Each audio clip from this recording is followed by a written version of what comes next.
Alright, mga kababayan, mga kaibigan, mga katokis, mga kapots. Kamusta po kayong lahat? And once again, welcome po dito sa ating mumunting channel, Simply Tokis Vlog. Tayo po ay magbibigay ng maiksing komento, opinion at reaksyon sa mga mainit na usaping pang-politika sa ating bansa. No? Pag-usapan natin mga kababayan, ito pong si Tito Sotto at yung abogado ni Elizaldico ay nagpatutsadahan.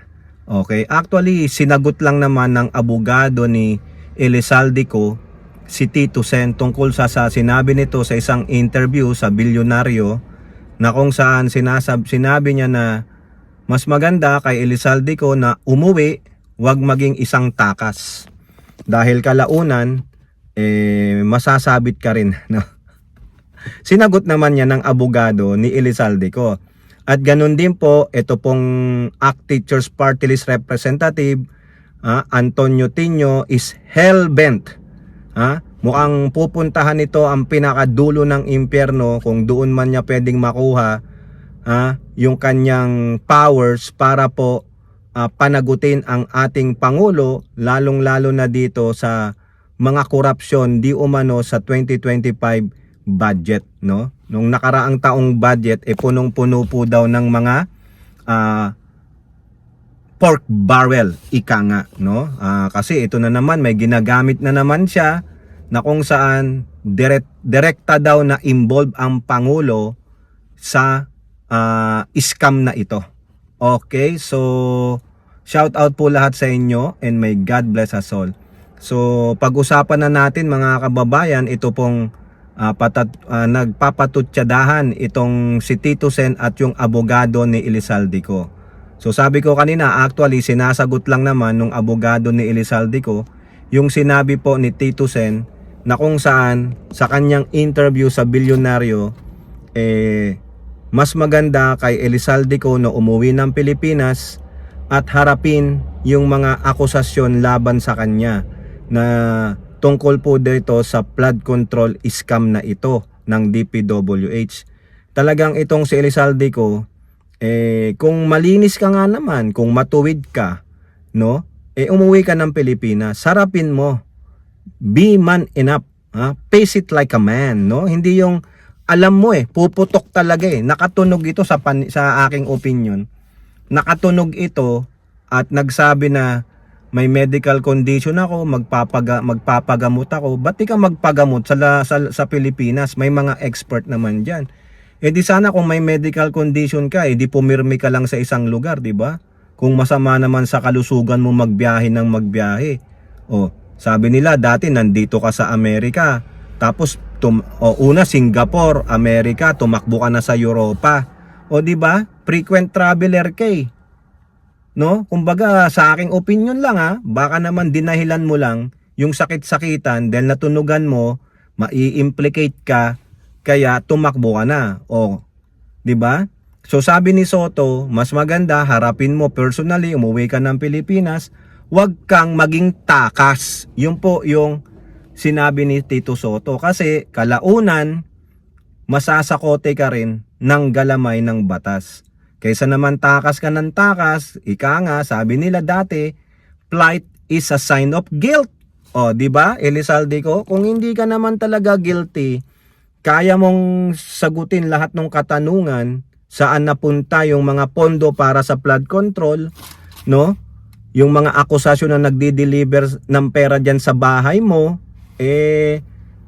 kung nasa yung katotohanan, ba namang paniwalaan ka ng tao na hindi ka sangkot pero ngayon nandoon po yung perception sa kaisipan ng mga tao na malamang ikaw ang mastermind. Di po ba? Ngayon nung nalaman nung abogado yan ni Elizaldico, sinagot po yung patutsada ni Tito Sen na takas ka ang sabi po ni attorney ni Elizaldico, hindi naman po takas yung kliyente ko. Paano po magiging takas yan? Wala namang warrant of arrest. Wala naman pong kaso. Tama nga naman siya. Wala pa pong nagsasampa ng proper case na criminal case o civil case kay Elizaldico. Kaya walang warrant of arrest. Pero sa ating kaisipan mga kababayan, sinasabi ko nga sa inyo, the perception is the key. Kahit na wala yung warrant of arrest, walang kaso, pero hindi po siya lumulutang eh. Ha?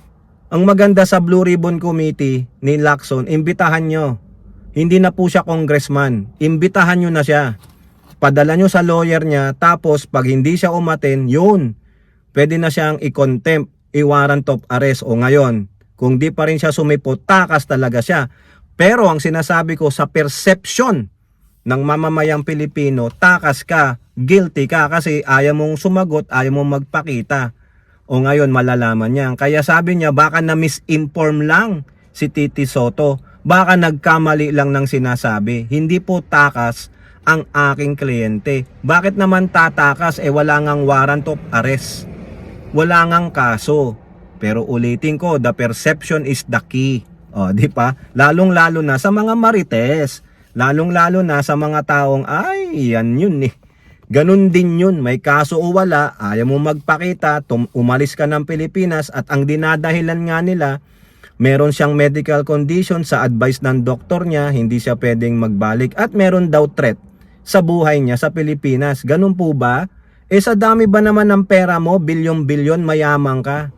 Biruin mo, sinasabi ng abogado na yan ni Saldico, mas mayaman pa daw sila sa mga bilyar at bago pa naging politiko si Elizalde mayaman na talaga sila mga kababayan. Kaya kumbaga gustong sabihin sa atin na hindi na kailangan magnanakaw ni Elizalde. Bilyonaryo siya eh. Mas bilyonaryo pa siya kay Villar na siyang number 1 sa top 10 billionaires ng mga Pilipino. Ayon po yan sa datos. O ba't hindi sinaman yan na mas mayaman pala si Elizalde? Ba't di tinawag na bilyonaryo? O di ba? O yan po So kinokontra po ng lawyer ni Elizalde na hindi takas ang kanyang kliyente dahil walang warrant of arrest, walang kaso. Kaya Tito Sen, baka na misinform ka lang. O, di ba? Pero kung talagang hindi takas yung ang kliyente mo, i-advise mo umuwi ng Pilipinas. Dinadahilan nyo lang yung medical condition, nakakapaggala siguro yan dyan kung nasaan man siya. Biruin nyo, hindi daw alam ng lawyer niya, kung nasaan si Elizalde. Ewan ko, maniniwala ba kayo o alibay lang? O now, punta naman tayo dito kay Representative Antonio Tino ng ACT Teachers Party List. Ito kasi, panay po ito akusa, pati ang Pangulo, idadawit nito kasi anti-Marcos tong mga to hindi lang Duterte ang mga binabanatan nito. Ito yung mga tinatawag nyo na mga nega talaga to. Nandyan sila as minority para maging nega. Hindi po fiscalizer tawag dyan, nega na lang Ngayon, sinasabi niya dito po sa 2025 GAA, yung budget nila last year, kasama pa dyan si Franz Castro, pinirmahan ng Pangulo yan. Ngayon, sabi nila, ito ang inugatan ng korupsyon, lalo na sa flood control. Ang daming pork barrel dyan, disguised as flood control projects. Sa unprogrammed funds, unprogrammed allocation na nandyan sa GAA, yung tinatawag nilang UA, unprogrammed allocation o unprogrammed fund allocation, mahigit bilyon po yan. Yan po, dyan po nilalagay yung pera na hindi alam kung anong proyekto ang kalalagakan yan. Halimbawa, tulad nung iba sinasabi ng mga district engineers ng DPWH na sinasabi nila, itong pondo na to, yung galing kay Joel Villanueva na hinihingi niyang project, kinuha namin yan sa unprogrammed funds ng GAA. So therefore, kumuha sila ng bilyong piso doon kasi nga hindi mo alam kung saan gagamitin yung pera na yun. Parang lang yan, yung emergency fund. Any emergency fund, pwede mong itap yun. O parang savings, di po ba? Ngayon, sabi ni Tino, sa unprogrammed funds na yan o allocation, 9.5 billion worth 100 plus na projects ng DPWH diyang kinuha. Ngayon, yung mga projects na yan ay naging ghost o substandard. So, ninakaw yung 9.2 billion.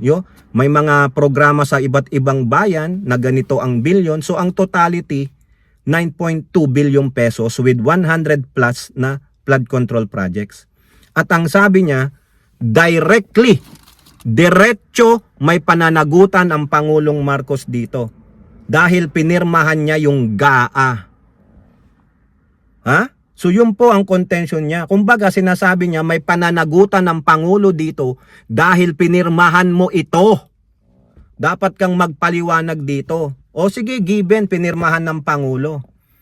With the intention na gagamitin ng tama itong unprogrammed funds na ito, na gagamitin ng tama yung mga pondo ng bawat ahensya o departamento ng gobyerno.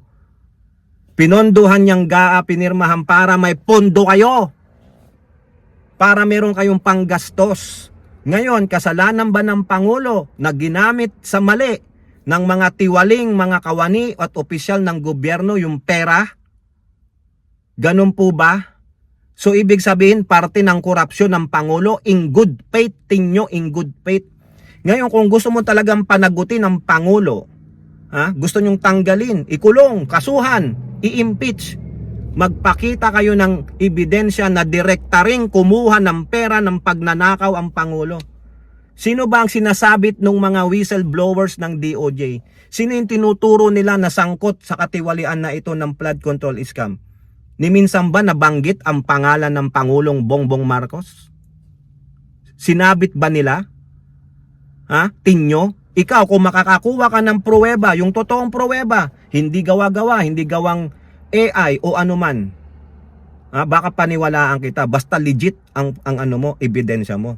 Pero dito, ang gusto mo, ibenta mo rin yung naratiba na kasalanan ng Pangulo kasi pinirmahan niya ang GAA. O therefore, lahat ng Pangulo may kasalanan dahil pinirmahan nila ang GAA. In good faith, tumanggap din ng pondo ang ACT Teachers Party List. Tumanggap lahat kayo ng pondo. So dapat pala hindi na pirmahan ng pondo. Di wag nang pirmahan ng 2026 budget. Wala nang magre-revert sa 2025 budget. Bakit? Kasi graft and corruption yun eh. Punong-puno ng PDAP. Huwag kayong magbigyan ng budget. Di ba? Ngayon, panagutin mo ang Pangulo basta meron kang direktang ebidensya na magkakanulo, magsasabing ang Pangulong Marcos ay tumanggap ng bilyong piso mula dyan sa 2025 budget na yan. Kinurakot niya, ninakaw niya. Yun ang patunayan mo since anti-Marcos ka naman. Basta totoo, legit. Pero itong sinasabi mo kasi ang rason nyo lang, pinirmahan niya ang GAA. Nantok, wow. Habulin nyo rin si Duterte. Bakit si Marcos lang ang hahabulin ninyo? Dahil pinirmahan din ni Duterte yung GAA niya. Sinabi niya, may ghost project din sa DPW. So, ba't din nyo habulin yun? Di ba? Bakit kayo nakakonsentrate sa 2025? Lahat! Di ba, tinyo? Bakit? Kasi gusto mong papansin, anti-Marcos, ganun lang yan eh. Sa akin, hindi po masama pirmahan ng GAA. In good faith nga eh. In good faith eh. Para tuloy-tuloy ang operation ng gobyerno. Hindi mawawala ang serbisyo, hindi mapuputol ang serbisyo sa mga mamayang Pilipino. Kaso, may mga tiwali, may mga buwaya na magnanakaw ng mga politiko. Tulad ni Sara Duterte. Tulad ng mga kaalyado nila at kaalyado din ng Pangulo. Wala tayong sisinuhin. Pero ang hamon ko kay Tinyo, since sinabi mong direkta may pananagutan ng Pangulo dahil pinirmahan niya ang GAA, hindi po sasapat yan. Patinayan mo na may direct link siya sa pagnanakaw sa pondo ng bayan.